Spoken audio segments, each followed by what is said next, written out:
Hello friends, आज हम लोग अपना फर्स्ट चैप्टर पढ़ेंगे अकाउंट्स का, 11th स्टैंडर्ड अकाउंट्स का। हम लोग फर्स्ट टाइम अकाउंटिंग से इंट्रोड्यूस हो रहे हैं। हमने अकाउंट्स वर्ड सुना है, accountant, bank account, account account account, but what is account, what is accountancy? तो अकाउंटिंग हमारा फर्स्ट चैप्टर जो है, इसमें इंट्रोडक्शन टू अकाउंटिंग हम लोग केस वेवाल को फॉलो करेंगे। तो अकाउंटिंग में क्या क्या हमारा आज का लर्निंग ऑब्जेक्टिव क्या क्या है, बेसिक उसके टर्म्स, उसका ऑब्जेक्टिव, उसके attributes, role of accounting, etcetera etcetera. तो बेसिकली हम लोग अकाउंटिंग क्यों करते हैं? अकाउंटिंग हम लोग करते हैं, अकाउंटिंग का मतलब है किसी भी ट्रांजैक्शन, बिजनेस ट्रांजैक्शंस को सिस्टमैटिकली रिकॉर्ड करना। Systematically in the way chronological order, chronological order means according to the days.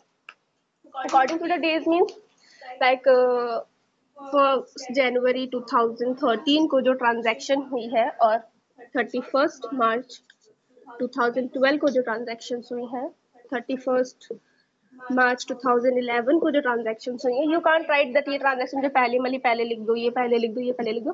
Chronological order means date wise, chronological order.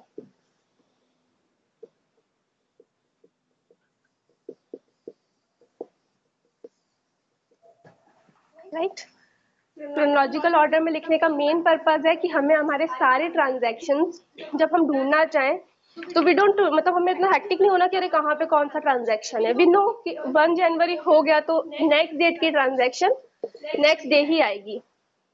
Accounts में मेन पर्पज है फाइनेंशियल ईयर। हम लोग को अकाउंटिंग जो भी हम लोग बनाते हैं, अकाउंटिंग जनरली होता है टी शेप्ड। हम लोग अकाउंटिंग टी शेप्ड बनाते हैं जनरली। ऑब्वियसली इसमें कॉलम्स होते हैं, लाइक वेट, ये हमारा अकाउंट का फॉर्मेट होता है T shaped, but it is not like आपने बना दिया एंड टू समथिंग और by something. No, you have a describe column. हर एक लेजर का यूजुअली एक फॉर्मेट होता है। ये जो है ये हमारा अकाउंट्स का फॉर्मेट है। हम लोग कोई भी अगर अकाउंट बनाते हैं, पर्सनल, नॉमिनल, व्हाटएवर। जर्नल जो है, अभी मैं आपको बेसिक्स बता रही हूँ, इसका चैप्टर में कोई रिलेवेंस है या नहीं वो हम लोग अभी बुक से वो कंसिडर कर लेंगे। बट ये बेसिकली जो मैं आपको बता रही हूँ दैट इज जर्नल। जर्नल का फॉर्मेट मैं आपको एक्चुअली बता रही हूँ।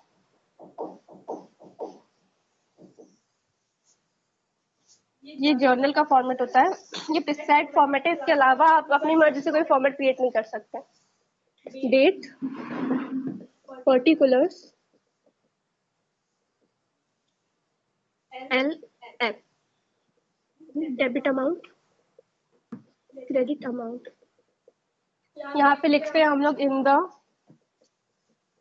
Books of so and so, जो भी फॉर्म का नाम हो, for the year ending 31 March of something और 31 December of something. Sorry, date we know, जो भी डेट, जिस डेट की जो ट्रांजैक्शन हो, आज ये हुआ कल वो हुआ, ट्रांजैक्शन जो हुई वो हम लोग यहाँ लिखेंगे in the format of something, I should say Ram's account debit to bank account, like anything, and you have to narrate क्या ट्रांजैक्शन क्या है। नरेशन की स्टार्टिंग हमेशा बीइंग से होती है, बीइंग समथिंग समथिंग। तो मैं अभी बेसिकली बता रही हूँ बिकॉज जर्नल का हमारा एक प्रॉपर चैप्टर है आगे, तो अभी उसको इतना डिटेल में नहीं जाएंगे बिकॉज अभी हमें जानना है अकाउंटिंग क्या है। बेसिक आज का हमारा लेक्चर अकाउंटिंग पे है। ये हमें बेसिकली बता रही हूँ कि अंदर क्या है।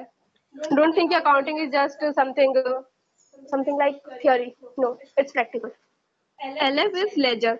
लेजर फोलियो मीन्स ये हमारा जो है ये journal is a you should say rough, और basically it is a primary book of recording. इसमें हम लोग पोस्टिंग नहीं कर रहे, इसमें हम लोग रिकॉर्डिंग कर रहे हैं। अकाउंटिंग ईयर जो हम यहाँ पे कॉन्सेप्ट नहीं बताया आपको, अकाउंटिंग ईयर होता है 12 मंथ्स का, और may be less than 12 months. But less than 12 months कब होगा? लेस देन 12 मंथ्स तब होगा जब मैंने बिजनेस को ही जब मैंने अगर स्टार्ट किया है, लाइक अभी मेरा न्यू बिजनेस है, अब तक मैंने कुछ नहीं किया। आई commenced business on 1 January 2017 and हम लोग फॉलो कर रहे हैं अकाउंटिंग फाइनेंशियल अकाउंटिंग ईयर को।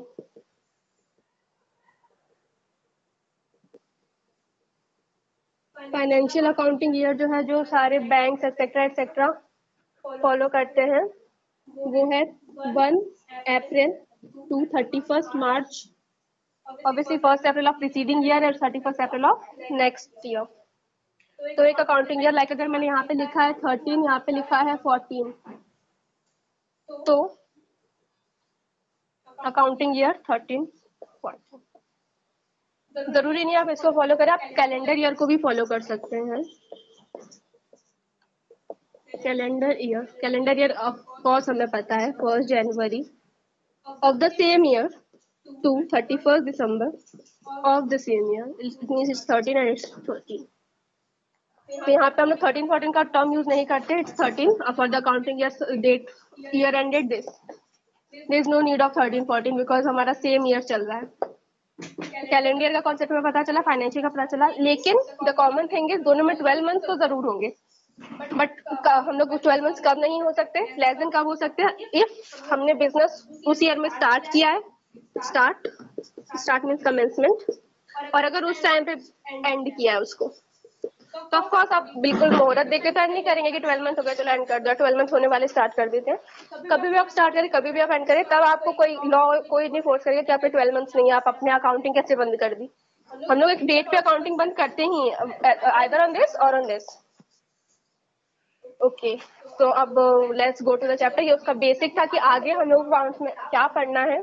It is the basic, the accounting जो शुरू होती है, it begins from the not from the journal, it begins from the voucher actually, but journal जो है उसका मेन रिकॉर्डिंग है, rough recording we should say. Then उसको लेजर का मैंने आपको वो नहीं बताया। लेजर जो होता है, ये लेजर का फॉर्मेट है, इसलिए इसको हम लोग टी शेप बोलते हैं, बिकॉज जो मेन लाइन है वो ये है। जैसे आप कंटिन्यूस आप लोग पढ़ेंगे कि टी शेप्ड अकाउंट्स हम लोग मेंटेन करते हैं, this is T shaped. Let's go with the chapter now. हम लोग टीएस लेवल को फॉलो करेंगे। हमारे जो कॉन्सेप्ट्स ऑब्जेक्टिव्स क्या है, meaning and definition, attributes, accounting process, branches, difference between book keeping and accounting, book keeping, accounting और accountancy, तीनों टर्म्स को भी साथ में एक बार डिस्कस करेंगे। Objectives, advantages, limitations, accounting as a source of information, users, qualitative characteristic, systems and rule. ये सारा हम लोग आज जल्दी जल्दी कवर करेंगे, बिकॉज ऑफ कोर्स आप सब पढ़ रहे हैं, so we just revise it. Meaning of accounting, meaning of accounting क्या है? बेसिकली ये जो चैप्टर है सीबीएसई आपका समझ पढ़ रहे हैं, इस चैप्टर का रिलेवेंस ऐसा कहीं नहीं आएगा कि बताओ, but practically you should know it. And कोई भी अगर जैसे क्वेश्चन आते हैं ना, प्रैक्टिकल बेस्ड आते हैं, ये नहीं होता कि जर्नल बना दो, लेजर बना दो, उसके लिए ये चैप्टर बहुत जरूरी है। ऐसा कहीं नहीं बोलेगा कि डिफाइन अकाउंटिंग, सीबीएसई में यूजुअली नहीं पूछते, बट स्कूल लेवल पे जनरली पूछ सकते हैं। स्कूल लेवल पे क्योंकि टीचर्स आपको जज करना चाहते हैं, सो दे कैन आस्क। तो अकाउंटिंग इज, हम लोग एक सिंपल डेफिनेशन है, सबसे सिंपलेस्ट डेफिनेशन जो है वो आप याद कर लीजिए।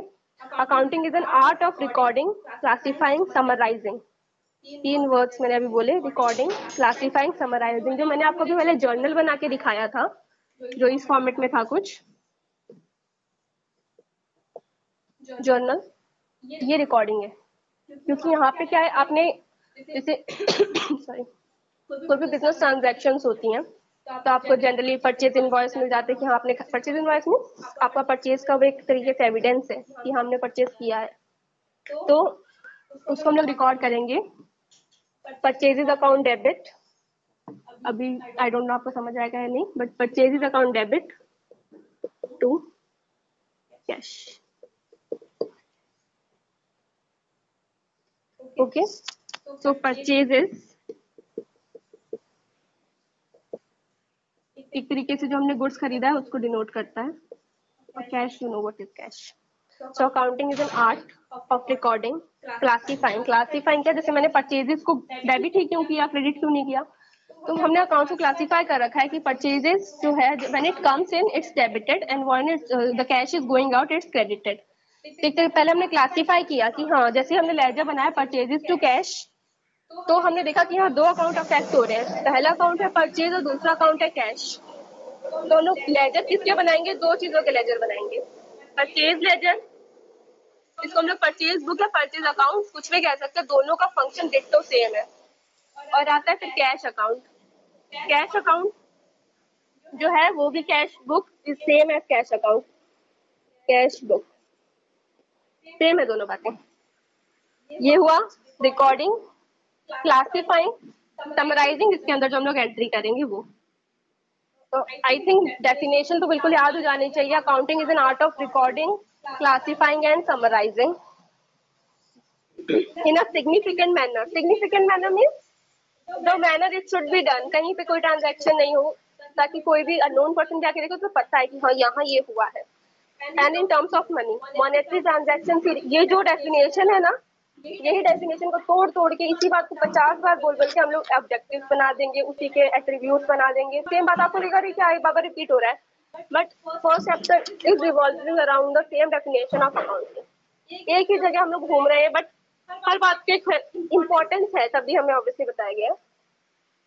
Terms of money is some means of rupees. Like हमने फर्नीचर खरीदा, फर्नीचर ऑफ रुपीज 5000। जब से हमने फर्नीचर खरीदा हम लोग क्या लिखेंगे कि अब ऐसे तो लिखने, अच्छा चलो हमने 2 पीस ऑफ फर्नीचर खरीदा, तो क्या लिखोगे, फर्नीचर का डेबिट 2 नहीं, यहाँ पे क्या आता है अमाउंट। ताकि ये जो जर्नल है उसका क्या फॉर्मेट है, रुपीज, ऊपर रुपीज ही आएगा। या आपने फर्नीचर खरीदा, आपने 2 लिख दिया, फिर आपने सपोज कुछ हम लोग वैसे कैंडीज को नहीं रिकॉर्ड करेंगे, I am just giving an example. Suppose हमने कैंडीज खरीदी 10, यहाँ हम 10 लिख देंगे। Is there any relevance between 2 units of furniture and 10 units of candies? No, because 10 units of candy 10 रुपए की है और ये 2 यूनिट ऑफ फर्नीचर या से पता नहीं थाउजेंड्स में आएगा, लैक्स में आएगा। इसी वजह से, ताकि दोनों चीजें जो भी फॉर्मेट के अकॉर्डिंग चले, हम लोग उन्हें फॉर्मेट तो रुपीज है ऑफकोर्स, इन चीजों को हम लोग रुपीज में लिखेंगे। Like 50,000, 10 rupees, monetary. ये जो आगे मैं बता देती हूँ आपको, एक वर्ड आएगा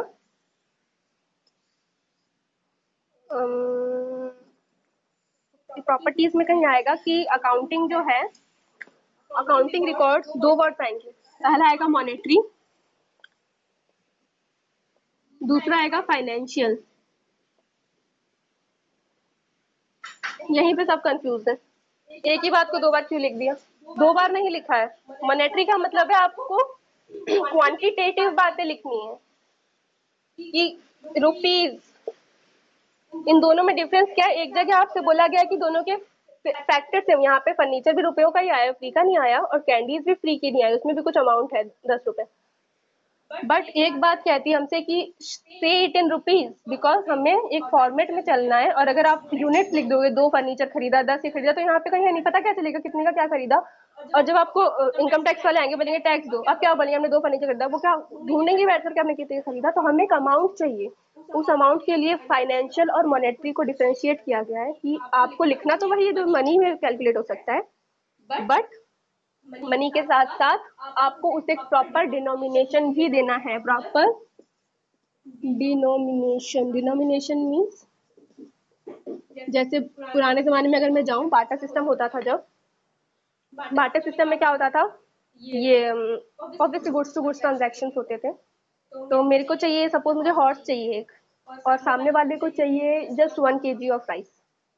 अब मैं उसे ये तो नहीं बोलूंगी ना घोड़े की टांग काट के दे दो, नो, बिकॉज घोड़ा पूरा अपने आप में उसकी कोई वैल्यू, घोड़े की टांग, हाथ पर उसकी तो कोई वैल्यू नहीं है। घोड़े में मैं तो बैठ के चलो मुझे कहीं जाना है सपोज, तब घोड़े के हाथ पैर, क्योंकि मैं सिर्फ उसे 1 kg राइस दे रही हूँ, तो दैट डजंट मीन कि वो मुझे अपने घोड़े का कुछ 1 kg घोड़ा दे देगा, नो, बिकॉज घोड़े की डिनोमिनेशन क्या है, 1 यूनिट ऑफ घोड़ा, और राइस की डिनोमिनेशन क्या है, 1 kg।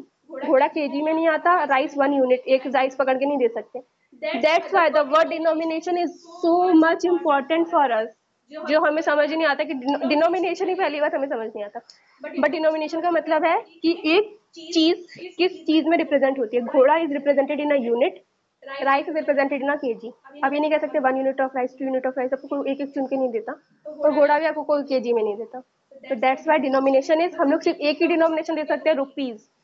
5,000 rupees of the horse and 5,000 rupees of the rice can only be exchanged. वो सिर्फ रुपीज के टर्म में एक्सचेंज हो सकता है, 1 यूनिट या 1 केजी के टर्म्स में एक्सचेंज नहीं हो सकता। That is the meaning of denomination. I think इस बार से हमने अपना मोस्ट चैप्टर का कॉन्सेप्ट क्लियर कर लिया है हम लोगों को। बस अब मैं बुक रीडिंग ऑफ कोर्स में देखूंगी कि कुछ नया आता है तो। डेफिनेशन कंप्लीट करते हैं। Accounting is the art of recording, classifying, summarizing in a significant manner and in the terms of money. Money की मैंने बहुत बड़ी आपको वजह बताई है क्यों। Money, transactions and events, transaction and events में भी difference है, we'll discuss later, which are in part at least of a financial character and interpreting the results thereof. Results thereof means last में क्या profit आता है और whatever the loss is. Definition को एक बार we'll summarize it. Accounting is the art of recording, classifying and summarizing in a significant manner in terms of money, transactions and events which are in part at least, kitna bhi part ho, so part doesn't matter, but if they are in the business of a financial character, financial है, अगर उसमें 1 rupee भी involved है, you have to record it and interpreting the results thereof. ये definition हमें दी Committee of Terminology of the Accounting Institute of certified public accountants, AICPA के नाम से आप आगे से देख पाएंगे, बहुत बार देखेंगे इनफैक्ट। इसे हटाते हैं, we'll see something important it comes.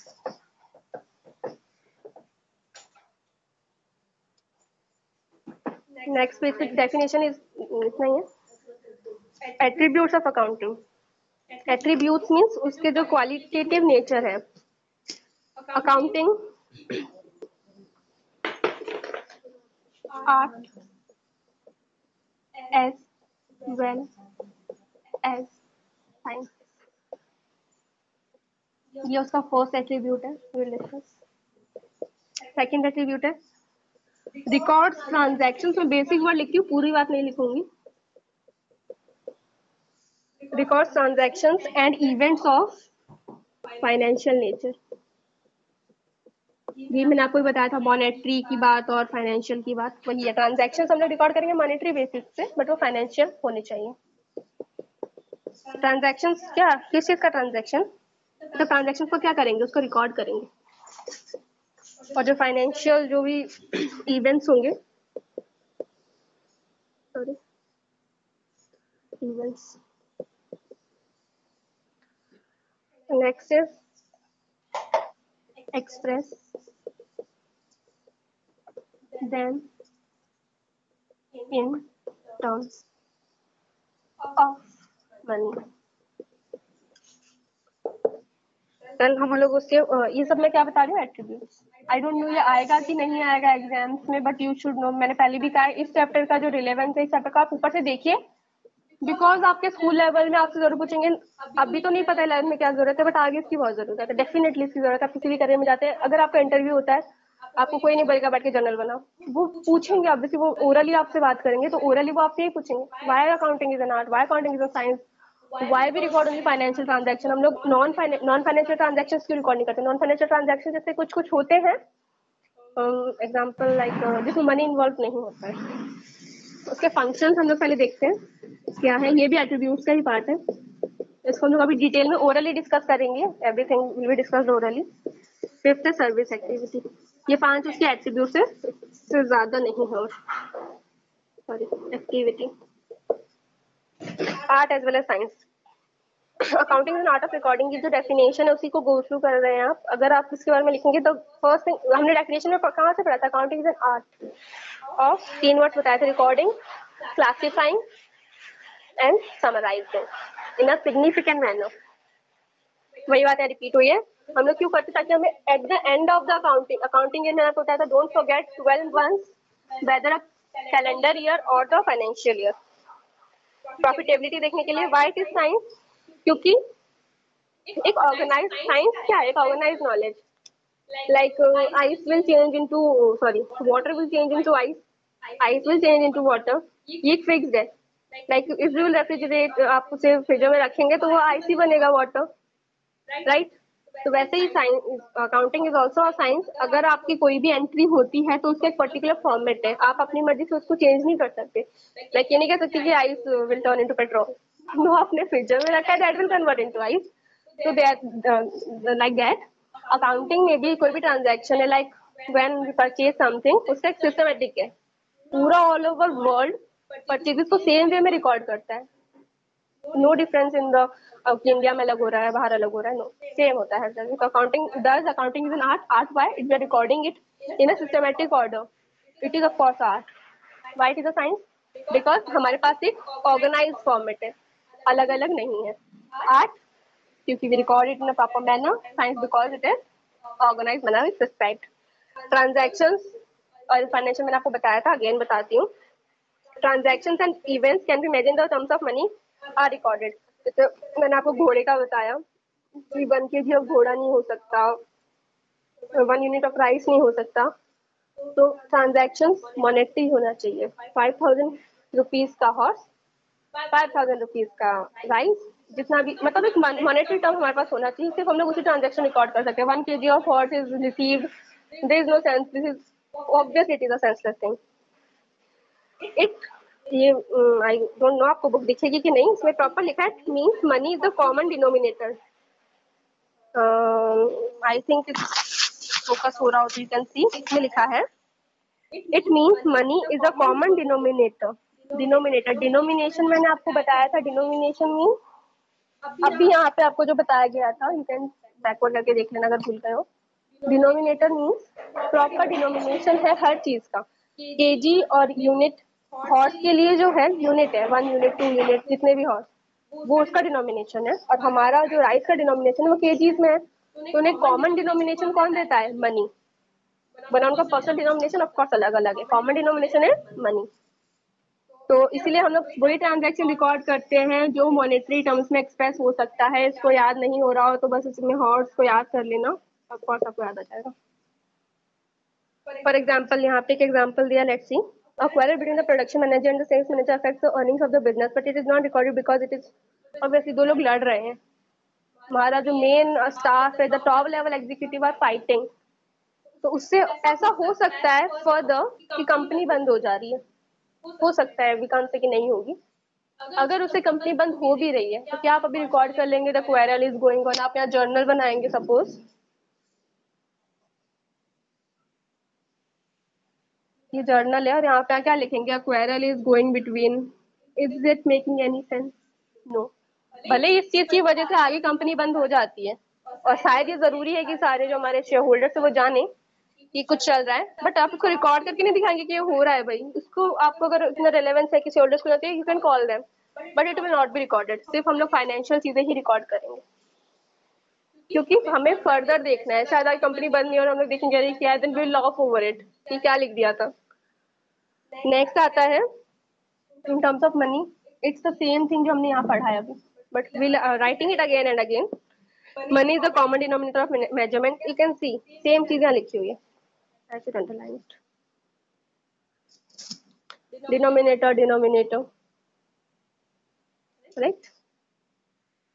यहाँ पे एग्जाम्पल दिया मशीन्स चेयर्स का, जो मैंने बताया ही था आपको। जैसे कोई बिजनेस के पास 10 मशीन है, 20 टन ऑफ रॉ मटेरियल है और समथिंग समथिंग समथिंग, तो आप उसके ट्रांजेक्शन में 2 यूनिट, 10 यूनिट, 4 यूनिट नहीं लिख सकते, बिकॉज आपको सपोज यहाँ मशीन है 2 यूनिट्स,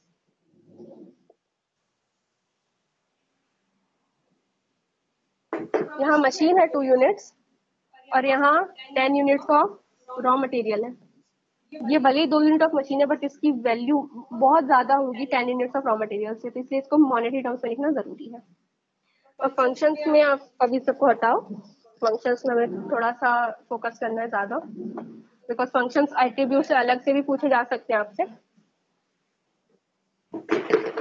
फंक्शन ऑफ अकाउंटिंग है identification,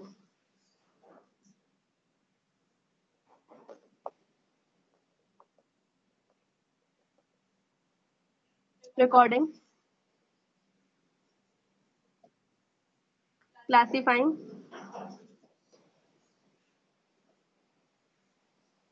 summarising,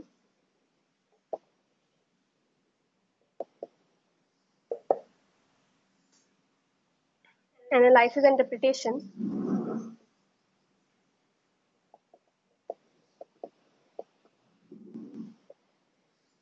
Communicating.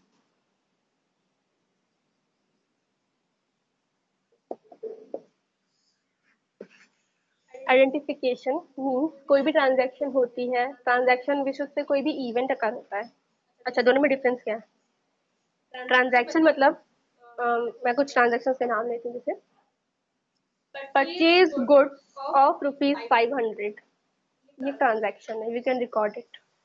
Event, the company earned a profit of ₹5 lakh in the financial year 13-14। इसका मतलब इवेंट में क्या, सॉरी, ट्रांजैक्शन में क्या होता है कि हम लोग ने परचेज किया 500 रुपीज का फर्नीचर, वट एवर मैं बोल रही, परचेजेस ऑफ गुड्स, हमने गुड्स को परचेज किया, तो वो एक ट्रांजैक्शन है, बिकॉज वो रिजल्ट नहीं है, वो एक ऑनगोइंग प्रोसेस है। परचेज अभी किया, बाद में सेल करेंगे, सो एंड सो। बट इवेंट क्या था, इस साल इतना प्रॉफिट हुआ, वो हमारा एक रिजल्ट है। Event is a result, event is a result, event is a result, and transactions are, they are not result, they are the process. अच्छा, जो गुड्स है, अच्छा मैंने बोला अभी परचेज अकाउंट डेबिट मैं लिख चुकी हूँ, पहले भी मैंने परचेज अकाउंट डेबिट लिखा। It may be a query कि हमने परचेज अकाउंट डेबिट क्यों लिखा। जब सपोज हमने फर्नीचर खरीदा, क्या उससे परचेजेस लिखेंगे? नहीं, फर्नीचर को फर्नीचर लिखेंगे, because furniture is a asset. Furniture एक एसेट है, उसकी अपनी अलग आइडेंटिटी है। Furniture account debit to cash. But जब हमने गुड्स खरीदे तो हमने उसे परचेजेस लिखा। क्यों? क्योंकि वो गुड्स हमने खरीदे हैं फॉर रीसेल, वो गुड्स हमने रखने के लिए नहीं खरीदे हैं। ऑफकोर्स हम अपना, ऑफकोर्स बिजनेस में जो आ रहा है वो हम लोगों ने बिजनेस पर्पज के लिए खरीदा है। फर्नीचर हमने अपने ऑफिस के लिए खरीदा होगा, वो रखेंगे, बट जो गुड्स खरीदे हैं वो अपने रीसेल के लिए खरीदे, तो उसको परचेजेस बोलते हैं। और जब हम लोग उसे सेल करते हैं तो उसे सेल्स को क्रेडिट करके लिखते हैं। तो हम लोग पहले अभी वैसे फंक्शंस पे थे। Identification, financial events are identified and measured in terms of money. जब हमने फर्नीचर 2 यूनिट्स ऑफ फर्नीचर खरीदा तो उसका अमाउंट कितना है उसको हम लोग आइडेंटिफाई करेंगे। रिकॉर्डिंग करेंगे इन द बुक्स ऑफ, जर्नल करेंगे, हम लोग जर्नल में रिकॉर्ड करेंगे उसको, बिकॉज हम लोग जो फर्स्ट हमारी प्राइमरी बुक है वो जर्नल है। देन उसे क्लासीफाई करेंगे, मैंने बताया था रिकॉर्डिंग ये journal, classify in little ledger, and summarise करेंगे कहाँ पे? Trial balance. नाम याद रख लेना, हो सके तो आगे तो पढ़ना ही है वैसे। Trial balance, P&L, balance sheet, main books एक तरीके से। फिर आता है analysis and interpretation, final stage है ये, क्योंकि इसलिए हम लोग बताते हैं कि हाँ हमने इसके लिए हम लोग एक चैप्टर है, आई थिंक आप 12th में पढ़ेंगे उसको, रेशियो एनालिसिस। रेशियो एनालिसिस में आता है करेंट रेशियो, ये क्विक रेशियो, प्रॉफिटेबिलिटी रेशियो। उसमें हम लोग पिछले साल के प्रॉफिट को, जैसे पिछले साल 5,000 हुआ था, इतना छोटा प्रॉफिट नहीं होता वैसे, और इस साल 2,000 हुआ है, ये प्रॉफिट है। ऑन द सेल्स हुआ था कुछ उस टाइम 200 यूनिट्स, 400 यूनिट्स, तो उससे हम लोग प्रॉफिटेबिलिटी रेशियो निकालेंगे कि इतनी सेल्स में कितना प्रॉफिट हुआ था, इतने में कितना हुआ, तो हमें पता चलेगा कि बिजनेस ग्रो कर रहा है या ग्रो नहीं कर रहा है। फिर सर्विस एक्टिविटी आती है, क्योंकि मान लीजिए, चलो हम अभी मान लेते हैं कि हमें पता है एनालाइसिस इंटरप्रिटेशन क्या होता है, क्या हमें नहीं पता, 12th में पता चल जाएगा, इनफैक्ट आगे धीरे धीरे पता फील होगा आपको। हमने देखा कि पिछले साल जो हमारा सेल्स के अकॉर्डिंग जो प्रॉफिट का प्रोपोर्शन था वो बहुत अच्छा था, हमने सेल्स भी अच्छा किया और प्रॉफिट तो ऑफकोर्स बहुत अच्छा पाया। इस बार सेल्स तो बहुत ज्यादा किया लेकिन प्रॉफिट कुछ नहीं हो रहा, तो हमें पता चल रहा है कि समथिंग इज गड़बड़ है कुछ। तो डेटा एनालिसिस के थ्रू वो पता चला कि क्या गड़बड़ हो सकती है और फिर उसको सुधारना। सर्विस एक्टिविटी क्या है, हम बिजनेस जो चलाते हैं, बिजनेस के जो ओनर्स हैं, वो डिसाइड कैसे डिसाइड करेंगे, उनके जो अकाउंटेंट्स हैं, आप बताएंगे उन्हें कि भाई आपने ये गड़बड़ कर दी, सेल्स में प्रॉब्लम थी, आपने अकाउंट, आपके तो एम्प्लॉय फ्रॉड है, व्हाटएवर, आप ही उन्हें बताएंगे कि यार ये गड़बड़ है या ये गड़बड़ है, वो गड़बड़ है, you are going to tell them. तो it is a service activity because you आप उन्हें सर्व करेंगे, उन्हें खुद, वो एक बिजनेसमैन है, उन्हें अपने बिजनेस के बारे में पता है बट उन्हें अपने अकाउंट्स के बारे में नॉलेज नहीं है। वो नॉलेज किसको है? आप लोगों को है। फिलहाल अभी आपको नहीं है, हो जाएगी थोड़ी देर में। ओके सो उसके अब हम लोग branches, financial accounting, cost accounting, management accounting, इसका 11 चैप्टर से कोई रिलेवेंस नहीं। कोई आपको इसका कुछ